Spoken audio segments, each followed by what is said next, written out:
Hello and welcome once again to another episode of the 50-something podcast with me, Andy Barlow, age 56. And me, Darran Medley, age 55. What a brilliant month.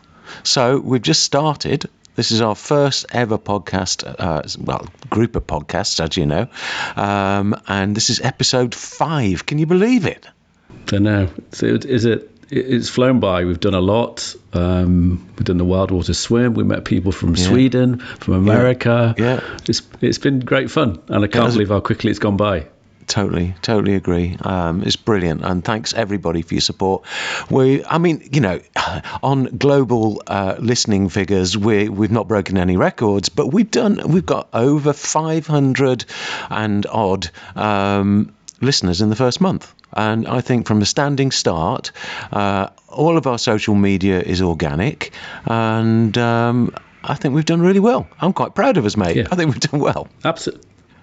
Ricky Gervais knows we're in his rear mirror. Catching him Watch out, mate. Watch out, Ricky. We're on your tail. No, we're for complete novices, Andy. We've done really well. And so well done, mate. And obviously, of course, thank you so much to everybody that's listened to us. Absolutely. Thank you. And while we're kind of just thinking about what's going on in this month, it's November. We began this, our first episode actually went out on the 23rd of October. So today, on the day of recording this episode, is 21st of November. So we've still got a couple of days till the end of our first month. But in November, there are quite a number of health charities, and we thought we'd just give a quick shout out. I'm not going to go into too much detail, but Movember, spelt with an M. This is the men's health charity. They look after, they support men's health and suicide prevention, prostate cancer awareness, and testicular cancer. Please do give them a shout, especially in the month of November. Go grow a mustache, go and do something that you wouldn't necessarily do in support of this brilliant charity. Check them out in the UK on uk.movember.com. It's a very, very worthwhile cause. Then another one that we just want to do a quick shout for is on November the 25th, it is White Ribbon Day. Now, White Ribbon supports awareness around female abuse, domestic abuse. So, for example, 1.7 million women experienced domestic abuse in the year ending March 2022. Please show your support by going to the website, which is whiteribbon.org.uk, and getting yourself a white ribbon and wearing it with pride and support. And please support both of these two great charities who are really trying to help people. But anyway, moving on. Today, we are about to do, I'm going to say, it's not really an interview, as ever. We're just going to have a chat. We're going to have a chat. But Darran, would you like to just introduce the guy who we're going to have a chat with? I will, thank you, Andy. So we are going to be chatting to Tim Cooper, who's the CEO and joint owner of the fabulous British brand Oliver Sweeney, renowned for their gorgeous footwear and more recently introduced apparel and accessories. I've known Tim for maybe 10 years. I used to buy his product for the business I worked for. He's a great guy, super friendly, great stories. He's been in the industry a long time. His parents and grandfather were in the industry, but we'll come on to that and he'll reveal his story, and how he ended up as the boss at Oliver Sweeney. So it's exciting. Should be good.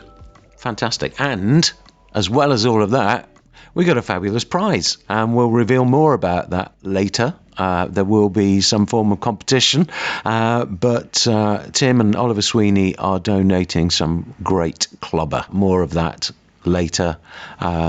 But there's a great opportunity for you to win some fantastic Oliver Sweeney gear. So, What have you been up to, Andy? Before we get to Tim, what have you been up to this weekend? What's been going on? Well, anybody who follows us on our Instagram channel, which is, of course, the 50-something podcast, will know that I've been doing an exhibition at the Mall Galleries in London, and I have posted a little video, and you can go and check out some of that activity, because I did do an Instagram live and made a fool of myself for 40 minutes in front of... There were loads of people, actually. It was quite nerve-wracking. There was about 400 people. But you've been away. You've been to Ireland for the weekend.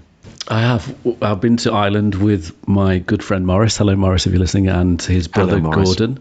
Hello, Gordon. Gordon was with me in Saudi Arabia, and actually was one of the reasons I ended up staying, because without his support and company, I think I would have come home, because it's quite a difficult place to live. Just to remind listeners, you used to live there and work there. I lived in Saudi for a while. How long ago? God, 15 years ago? About 8 years ago it was. Oh, is it that? Yeah, oh, right. I yeah. thought it was longer.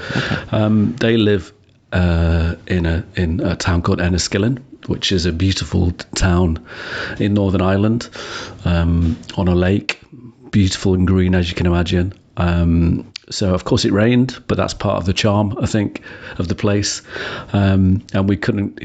I think the nicest thing was people are so friendly, so curious about who you are, what you're doing there, and every coincidence. See, I live in London. I find that weird. Yeah, it's lovely, Andy. It is lovely. It is a slower pace of life, quite naturally. But yeah, you meet somebody in the street, and that coincidental chance meeting turns into an hour discussion, and then you've got a friend for as long as you want. Yeah, and you meet them for lunch. You end up meeting them in the pub.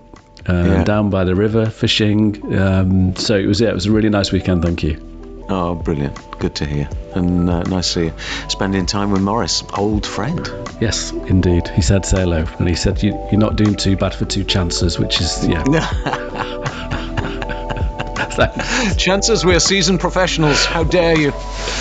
Indeed. Right. Okay. So I think it's about time that we brought in our guest. Yes. Let's do that.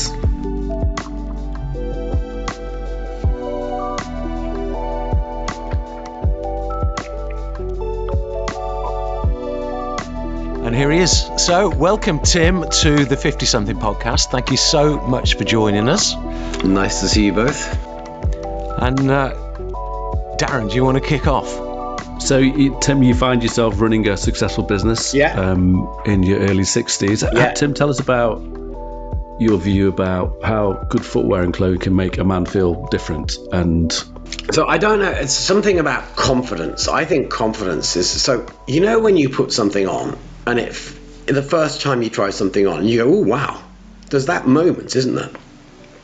I bought there's an amazing little Portuguese brand called La Paz, and they've got a shop in Porto, and I was there for work a few months ago, and I went in there and they got a jacket, and I just put it on. I thought, oh, that feels great.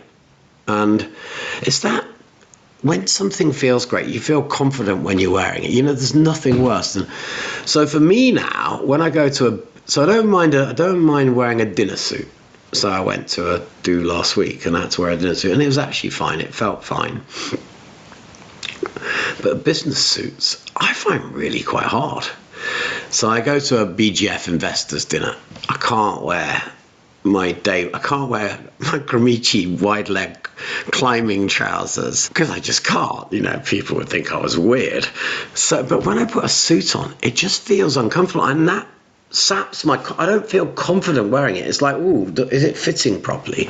Maybe I need to just go and spend some money and I've got a couple of bespoke suits. I've got a couple of really nice old bespoke suits, but the lapels are wrong and the leg width is wrong, and so I don't wear those. It was a Richard James one, which is really nice, but for me, wearing something which works gives you confidence. And the moment you try something on, you know, whether it's a really great quality boot. We've got some great boots this year. I was really worried about boots because September, of course, we launched Awesome into the hottest fucking week of the year.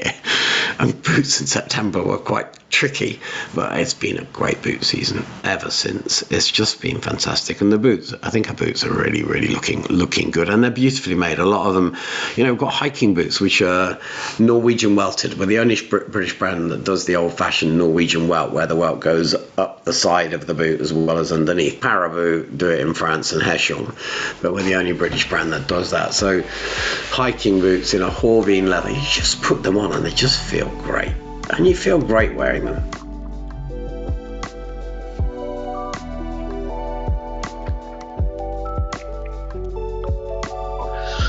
We would like to explore your journey through to where you are currently, but perhaps you take us back to where it all began, and your journey into footwear, or not doing footwear, which I think will be interesting. Yeah. So I sort of come from quite a long line of shoemakers, certainly going back to my great-granddad, perhaps further, although who knows. But I remember as a kid growing up, sitting around the dinner table with my parents and my grandparents, both sides, who all worked in the shoe industry. Leicester in those days was born and brought up in Leicester, and Leicester was one of the shoe towns in the UK. So Northampton, Leicester, there was a bit of shoemaking in Norwich and Clarkstown in Street, but they were the main centres.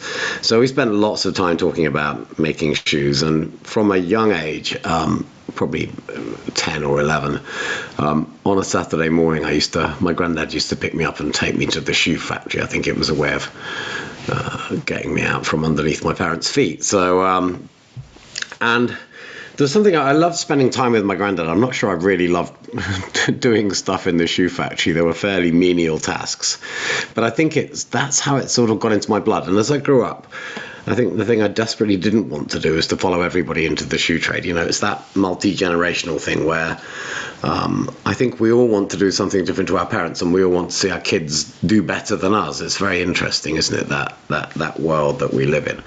And my granddad was a factory manager, had worked very hard and become a factory manager. Dad was working for a company that supplied materials into the shoe world. My mum and dad met in a shoe factory. She was a secretary. So, and I sort of, in my teens, I guess teenage rebellion thing, really didn't want to go into that, which was, I think the idea of industry somehow is, we think of it as sort of a dirty job or a menial job, and it's absolutely not. But at that point in my life, first kid in the family to go to uni, and desperately didn't want to go into the shoe trade. But when I left university, I went to live in France. I had a French girlfriend, so I thought it would be fun to go and live in France, and I spoke French. And when you were travelling around, what were you listening to at that time? Oh, back in the early... Yeah, and what was your style as well, Tim?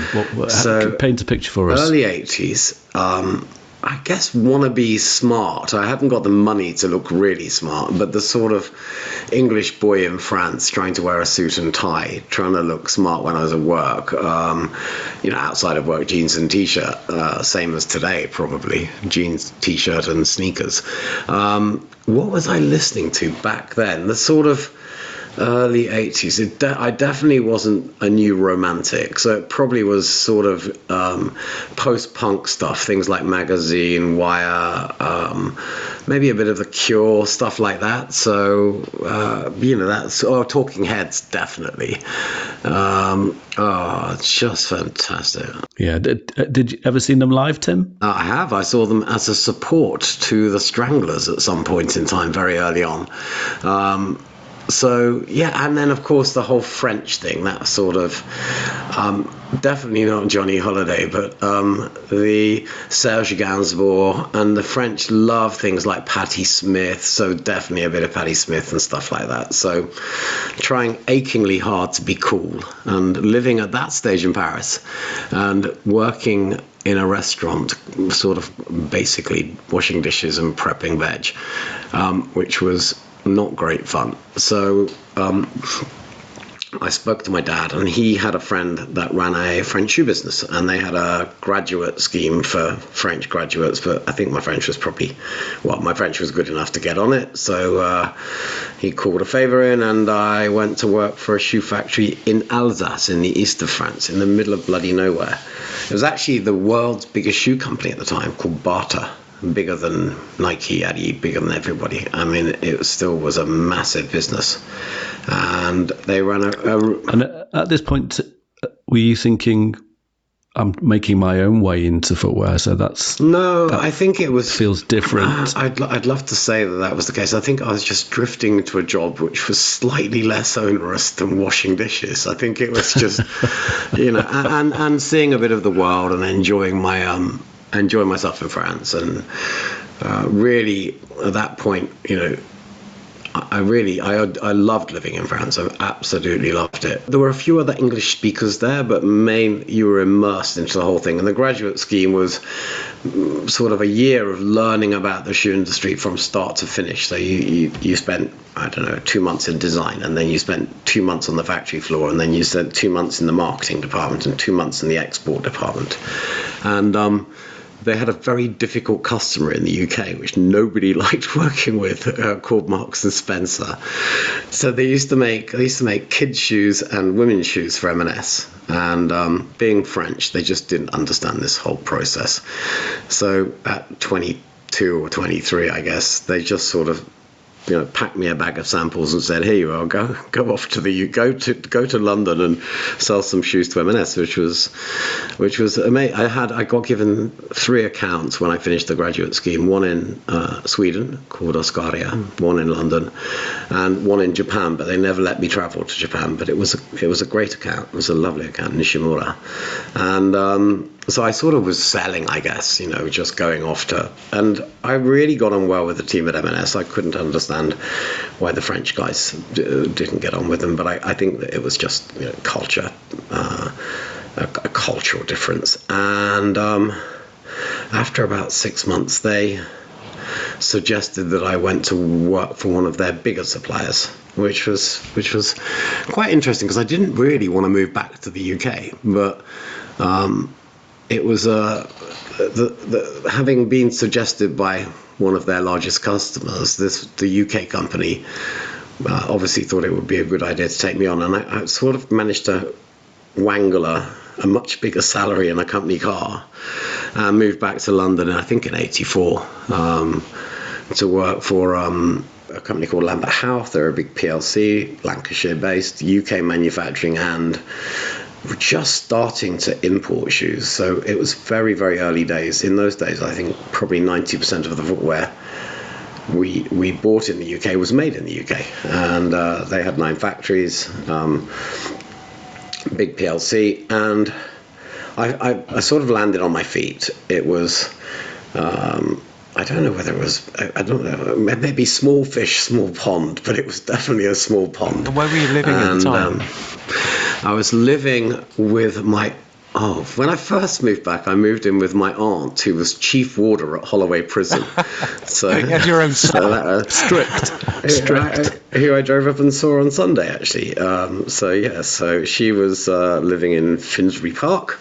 And very soon after, I managed to find a flat share in Crouch End, and I've stayed in North London ever since. I mean, I've not moved very far. And they were North London. The London office was North London, so it worked very well. So I came here, started selling very big volumes of footwear. In those days, just starting to import from Italy, maybe a little bit from Portugal. The Far East hadn't really happened, and it was. What was it? What was the fashion scene like here in North London in those days? So club-wise, we used to go to the Limelight on Shaftesbury Avenue, which was very, it was very cool. I had a girlfriend that worked there. It was very, I guess, a bit new romantic. It was sort of was it Boy George or was it Steve Strange? It was very, very, very quite outrageous. And then other clubs which... What were you wearing at that time then? I was probably looking extremely straight. And, I don't think I was... I wasn't my style was very much defined by work. So by that stage, I graduated to better quality workwear. So I made great friends with the guy at the time that was the owner of Edward Green, who still to this day, I think, make the finest shoes in the UK. So I had some great shoes, and not quite Savile Row then, but really nice quality suits. But in the evening, again, I think it was t-shirts, jeans, and sneakers. I don't think it was anything particularly stylish. I think it was, and mind you, having said that, to get into clubs, you wouldn't have been able to do it like that. So I must have been wearing something a little more interesting to go out on a Friday or Saturday evening. But yeah, I really enjoyed living in London, fairly young, single, and earning quite a lot more money than I think I'd expected to by then. But that was because the business was going well. I was doing well within the business, and pretty soon graduated up from there and started to get my own areas to run, and started to build businesses within that business, and doing well. They sent me to live up north in Burnley for a year in 1989. Was that a culture shock for you? It was, well, my dad lives up there. He still lives up there to this day. He lives in Haslington, so in the old Rossendale Valley. It was a slipper making area, interestingly, rather than a shoe making area. Yes, so my dad still lives in Haslington, or Helmshire, I think it's actually called, the little village. So it was a culture shock, but I had my dad there, and I knew people there, and I knew people within the business. And I really loved it. I really loved the whole manufacturing element of it. There was a great design team there, which I sort of, whilst I don't think I was then necessarily their line manager, because I was selling the shoes, had a very big influence over what product we did, and really loved it. Lived up there for a couple of years, fell in love with the area. And Sarah, my wife, was from Stockport, so that sort of, we weren't married then, but we were going to move. There was a point in time where we were actually going to move up and buy a house in Waddington. We actually made an offer on a house in Waddington, which is in the Trough of Bowland, which is sort of north of Burnley, the other side of Pendle. So then, yeah, they decided that manufacturing was getting, by the sort of end of the 80s, early 90s, manufacturing was getting really tough in the UK. And other than specialist products like safety boots and slippers, it was very hard to compete with the emerging Far East, which then was more Korea and Taiwan than China and Vietnam. So they asked me to move back to London and to take over their international business, their importing business, which was a directorship, a Saab 900 Turbo, and moved into a nice flat in Kentish Town. Sarah and I got married. I wore a Tommy Nutter suit for our wedding. I went to see Tommy, met him, and had a beautiful Tommy Nutter suit and a pair of evergreen shoes. So to give you a style clue from then. And by then I graduated to wearing really, I think I spent quite a lot of my salary on clothes and shoes. You know, it was a really big thing for me. One question there.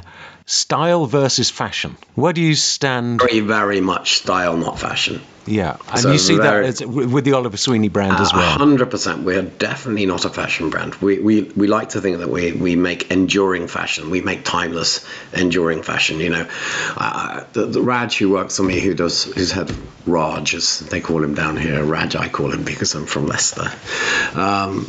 He's got a really nice way of describing it. He'd like to design stuff that in 10 years' time, when his little boy is sort of in his late teens, early 20s, he goes into the wardrobe and pulls stuff out and says, "Oh, Dad, this is great. Can I borrow it?" It's that thing of, you know, I think the oldest article of clothing in your wardrobe is often your favorite thing. And you know, I've still got the Tommy Nutter suit I got married in 35 years ago, whatever it was, 34 years ago.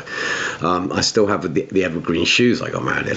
And, you know, having those, I've got a French workwear jacket from the 70s, you know, and I just think style is enduring, fashion is temporal, and I think that we need to, and I think from a sustainability point of view, from many points of view, it's really nice to buy something and still be able to wear it. I'm wearing jeans today, which Bill, a guy called, what's his surname?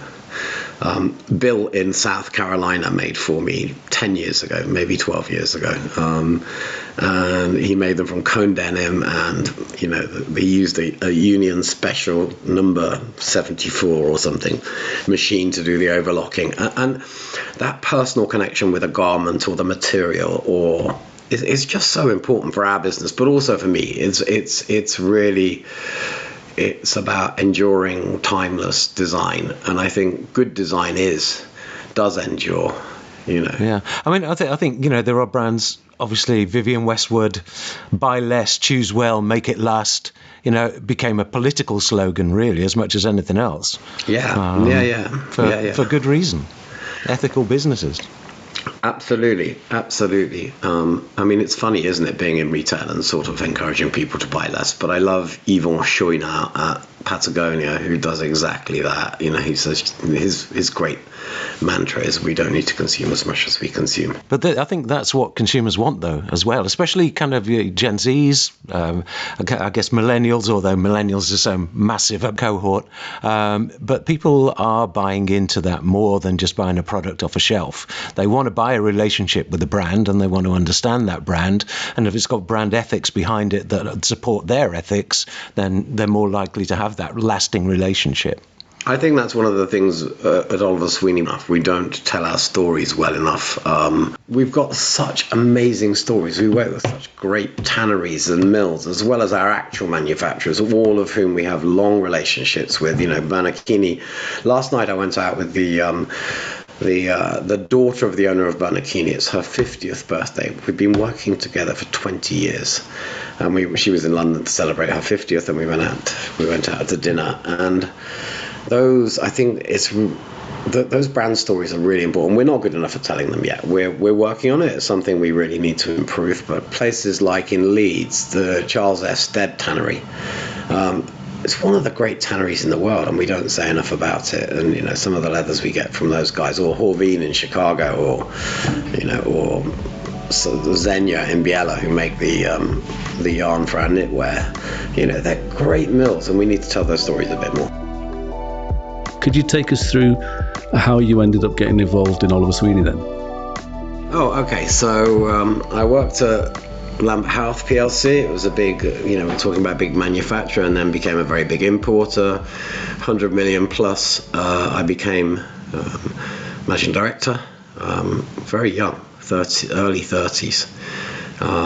And loved it, absolutely loved that business. My idea of the direction the business should go in, and the board's idea were different. So I decided at that stage, I was in my late 30s, I decided to leave and set up my own business.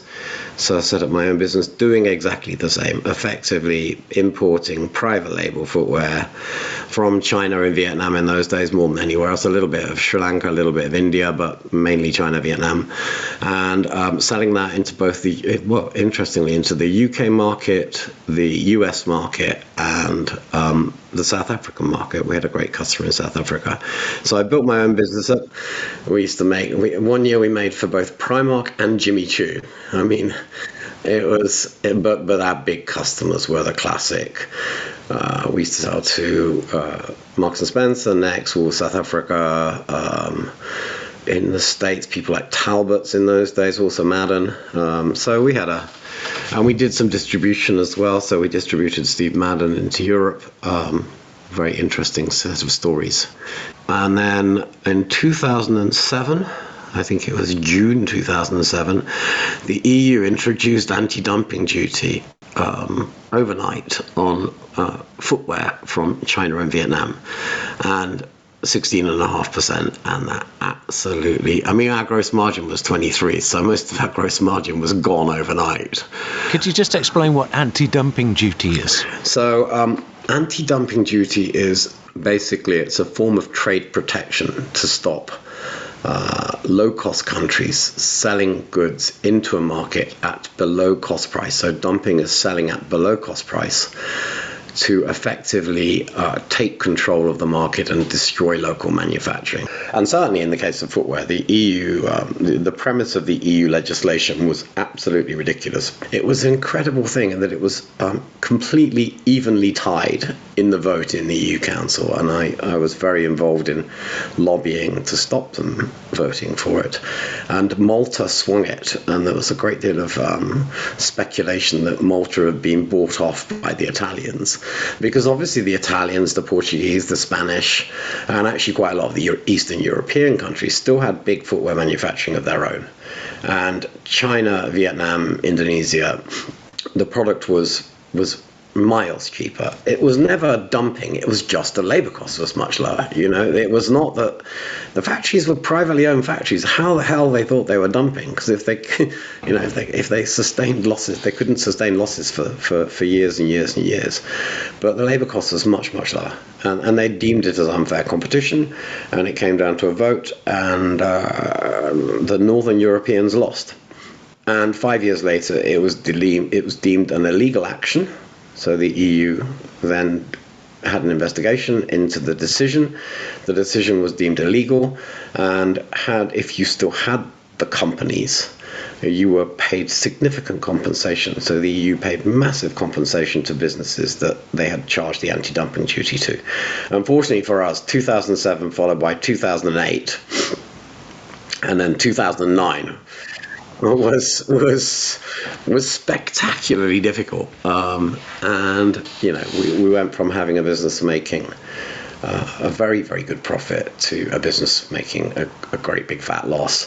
And I think in normal times we could have sustained the loss and changed our model, but the addition of the anti-dumping to the crash meant that we just didn't have the headroom, the space to change the model. And then the banks were terrible. They were disgusting. They just pulled our facilities. So that business, we actually in the end sold it, but for about 100th of the value of 3 years before, and that meant that I was free to do something new.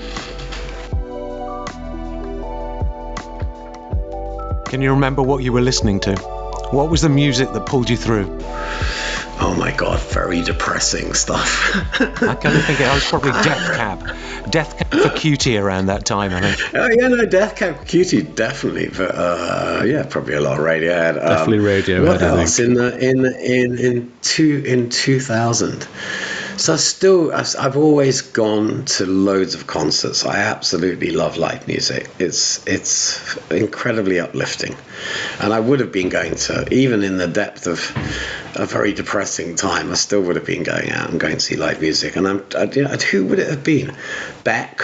I'm trying to think of some of the concerts that I went to see around that time. Sort of. I probably was getting a bit into hip hop. So all sorts of stuff, very eclectic. I'm sort of trying to look over and see what I've got on the shelf. Trying to think when the iTunes Festival was. So we used to have this thing called the iTunes Festival, which was a month of free concerts at the Roundhouse. And I live less than a mile from the Roundhouse. It's probably half a mile from here. And I worked out that I could apply for tickets. So you just emailed and then you entered a lottery. But I worked out that if I had 100 email addresses, my odds were much, much better. So I got tickets for everything and just used to go and see all sorts of different stuff, sort of Faithless. I remember going to see Faithless at the Roundhouse. I can't remember when that would have been, but then... A festivals man, Tim? No, really not at all. Okay. I've been to a few. I went to Glastonbury years ago, but I just don't enjoy it. I just don't enjoy the process. It's not for me. I agree. Although I did go last year. I didn't go this year, actually. Went to All Points East in Victoria Park. Yeah. No, they have some great bands. The National were playing last year.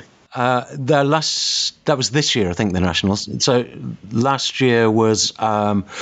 We were talking about the Smile earlier, of course. and I'd no idea who they were. I just saw we actually were going to see somebody else, and I saw somebody with a T-shirt, and it basically listed on the back of the T-shirt all the names of Radiohead. And it was like, hang on a minute, and I'd never heard of them, and so we got right near the front, and me and my wife, and we're just going, oh my God, this is Tom York.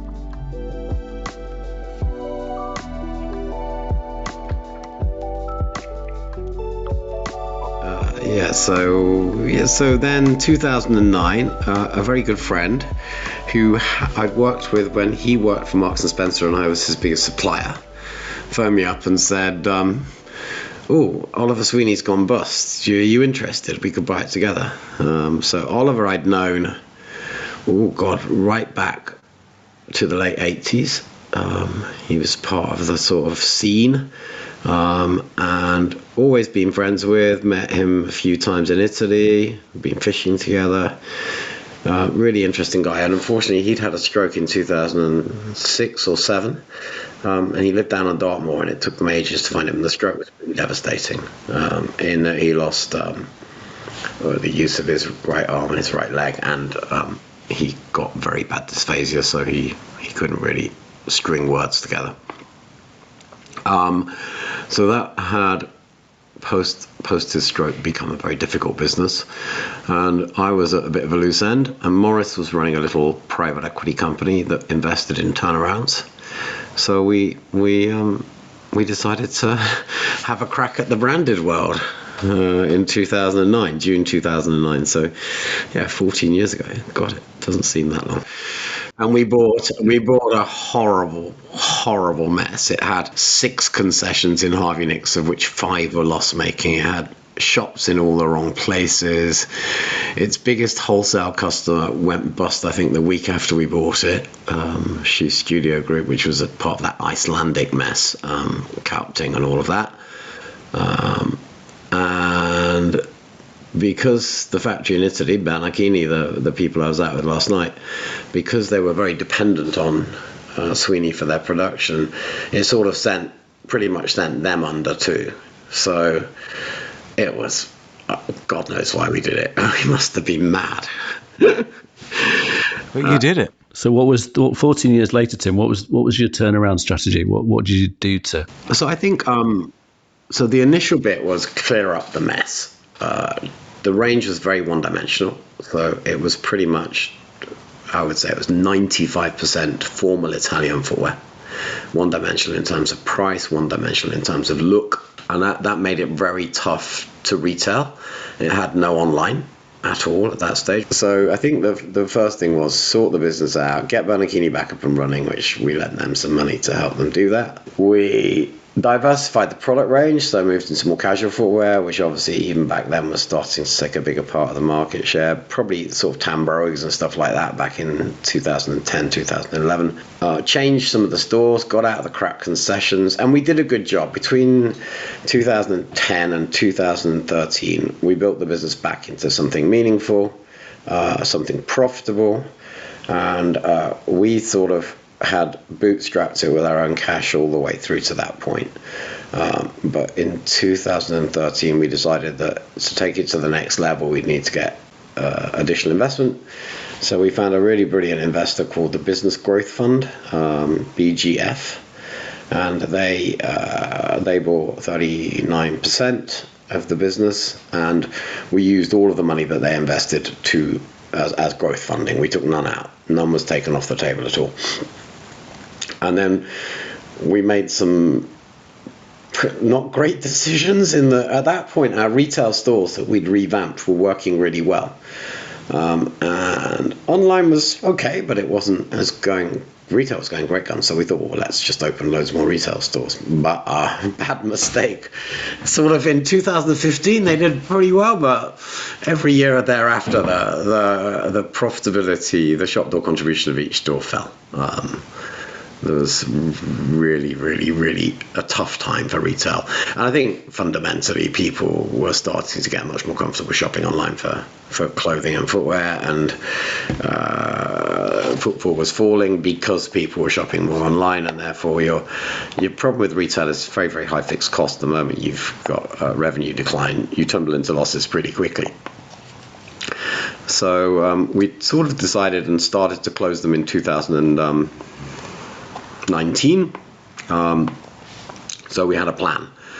And then obviously COVID hit in 2020, and we turned up the afterburners on that plan and closed all the stores in July 2020.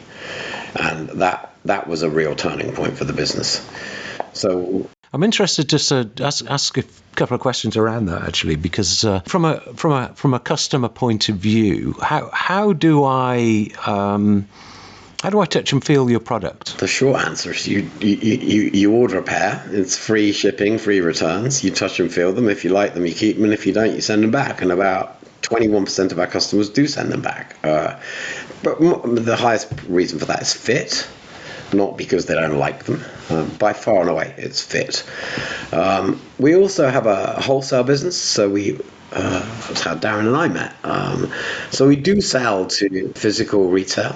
So we have about 70 independents across the UK who stock our product, and we love the wholesale business. We love the indies. We're one of the few brands that really love indies. I mean, it's just when people ring up and say, "Oh, I don't like buying online," we'll say, "Well, there's whatever it's called, something menswear in Leamington Spa, status menswear in Leamington Spa. Go and see Nigel, and he'll show you the range." That's 3 years. It's been incredible. We've doubled in size. No, more, significantly more than doubled in size. We're now a bigger business than when we had 7 stores in 2019, and we haven't. So I think we've had to be really, really focused. So we cut the team back to 12 people. There are 14 of us now. So it's a tiny team, and we've had to be super, super focused on what drives success. One of our sort of non-exec director has this wonderful phrase, which is, "Does it make the boat go faster?" And if it doesn't make the boat go faster, don't do it. Who is your target customer then? Your sort of core target? So it's very interesting. Has changed over the last few years. So I think that had you gone back 5 years, I think average age would have been early 40s, and I think 25 to 35 represented 20% of our customers. Now it represents 38% of our visitors and 32% of our customers. So it is incredibly flat. 25 to 35, and I think it's the higher end of that. I think it's 30 to 35. 35 to 45, 31% or something like that. 45 to 55, our sort of quite loyal customers, about a third, and then 10% over 55. And they're incredibly loyal. So 18% of the customers we acquired in the first year we opened the website, which is 12 years ago, are still customers today. Nearly 20% after 12 years remain active customers, have purchased a pair within the last year. You've kindly offered to style us. Me and Andy are going to share some pictures of some of your clothing. What do you think are the key ingredients to a man's wardrobe to make it work for him? And just on the back of that, what would be a style faux pas for a gentleman of our age? Okay, very interesting. Everybody at work, I hope nobody at work listens to this. Because Dan, Si, he'd be furious with me when I say some of the things I say, but he knows me, it's fine. So I think you can't. So going up from the ground. So, a great sneaker. Why not a great sneaker? It's just the brilliant thing to wear. Good quality cup sole sneaker or a runner or a work boot. So we do really, really well on sort of work boot inspired stuff. In the winter, I think that is really exciting. We've just launched a waterproof range, which I think are really cool and incredibly practical. So with a semi-permeable membrane, sort of between the leather upper and the lining. But just so work boot or sneaker on your feet, and then trousers. I love the purity of good quality salvage denim, woven on an heirloom. I went to Japan a few years ago and made an homage to Kurashiki, the town where all the denim is woven. I went to the Kurabo and the Kuroki denim mills, and I just think so a great shoe made of good quality leather will last you for a long time. And if you have them repaired, a lot of our shoes, we get a lot of 25, 30-year-old shoes back for repair. And I think that's another part of the sustainability story, made to last, buy once, buy well, that whole idea. But I think that's also true of really great quality denim. And I think if you were using Troficolor and Corava at the moment, I think, so really good quality salvage denim. My faux pas was I don't like stretch. Now, our best-selling denim is stretch. It's great denim. It's from the Candiani mill in Biella in Italy, and it's incredibly well made. It's incredibly environmentally friendly. It's got a very nice soft touch. It's really nice to wear, but it's not for me. It's just not pure enough. It's just not my drop. Si will hate me for saying that. Versatility in the wardrobe. I think Simon's probably saying. Amazing t-shirts. We do a 240-gram t-shirt, so please get it up. Well, I'll make sure you get a t-shirt. So we're doing about 7 colors. It's our best-selling item in the business. 59 quid. It sounds like a lot, but boy, are they brilliant. I have a couple, Tim, already. Oh, great. There you are. So a really, really good quality t-shirt. And I think the world's moved away from jackets and coats, really. We're finding them pretty hard to sell. And we've moved into that sort of crossover item, and I hate to use the word, the shacket, the sort of the cardigan jacket, overshirt, and I think a good quality knit, a really good quality knit. As I say, we use a lot of Xenia yarn. It's fabulous, absolutely amazing merino wool, and there's something just fantastic. So I guess it's quite ingredient based. Good leather, good denim, good ingredients made well. And when does lamb turn into mutton? Oh, that's I'm definitely mutton. my son, my middle son Sam is so fucking cool. It's annoying. He really is. And the other day he was wearing these great trousers, and I can't remember the name of the brand. It's a climbing brand, and he bought them. Of course, he bought them vintage, and they just had such a nice shape. So they're quite baggy, and I'm moving away from. I won't wear tapered at all now. I don't. I've got great Edwin jeans, so tapered, really nice jeans. I've had them for years. I can't wear them. I find them too narrow now. It's Gramici, exactly right. So Sam was wearing these. Yeah, Gramici wide leg climbing trousers, which he bought for 20 quid on eBay. Anyway, of course, I loved them. So I went online and bought myself a pair. And I wore them to the house. And he was like, I can't fucking believe you. You've copied my trousers. And he was like, they don't work. They look shit on you. And I was like, no, they look great. Everybody really likes them. He's like, so that's definitely mutton. And I don't mind. It's sort of fine. I think we're timeless and we're ageless. I think it's about attitude, not about age. So we are delighted to confirm that Tim and the wonderful Oliver Sweeney team have given us a prize up to £399, which you can redeem against their brand. You will be listening to the podcast, you will have taken in all the wonderful anecdotes, and we'll be asking you some questions based on what you've listened to. And we'll then, first name out of the hat based on the people who've listened to the podcast. Now, we're about to wrap things up. However, and I'm a little bit nervous about this. Don't be. It's not too bad. Honestly, Tim, the guys in the office stopped me from doing anything terrible. Don't worry. Raj told me I couldn't do the piercings one.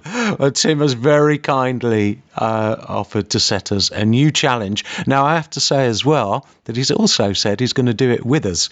We don't know what this challenge is yet, Tim. Over to you. So I thought, as we are living in a digital world, and this is a digital podcast, the antidote would be a digital detox. And I think to do 24 hours with absolutely no use of your phone, your laptop, your Kindle, your iPad, nothing digital. We should read books, we should go for walks, we should listen to vinyl. I think that would be my challenge, a 24-hour digital detox. You guys choose the day. Okay, we can do that. I don't know how we're going to report on it, though. You can report on it the next day. But I just think... All right, okay, we accept that. I think it's a good challenge, actually. I think we could all do occasionally with switching off. Yeah. Right, chaps, listen, I think this is probably a good hiatus to wrap up. Tim, thank you so much. That was fascinating. I've actually really enjoyed that. I'm sure our listeners will do too. Just chatting with Tim, and he's very kindly offered to create his top 10 playlist over the last decade? 2 decades? 3 decades? 4 decades. 4 decades. It's a sort of desert island disc thing, isn't it? It is, yeah. And we're going to be asking all of our guests as we go forward to do this. So what is the soundtrack to your life? And then we'll put this, it'll be probably a Spotify playlist, and we'll publish that onto our social media, and everybody can then listen to the sound of Tim's life. I think this is going to be genius. I love it. Can't wait to listen already. Yeah. Anyway, thank you so much, Tim. We'll definitely talk again. Bye-bye. See you next time. Thanks, Thank you. guys. Lovely to see you. Cheers. Bye. The 50-something podcast. Because things happen in your 50s. We'd love to hear different perspectives on the subjects that we discuss. So if you're 50-something, have a point of view, we would love to hear from you. Email us at 50somethingpodcast@gmail.com.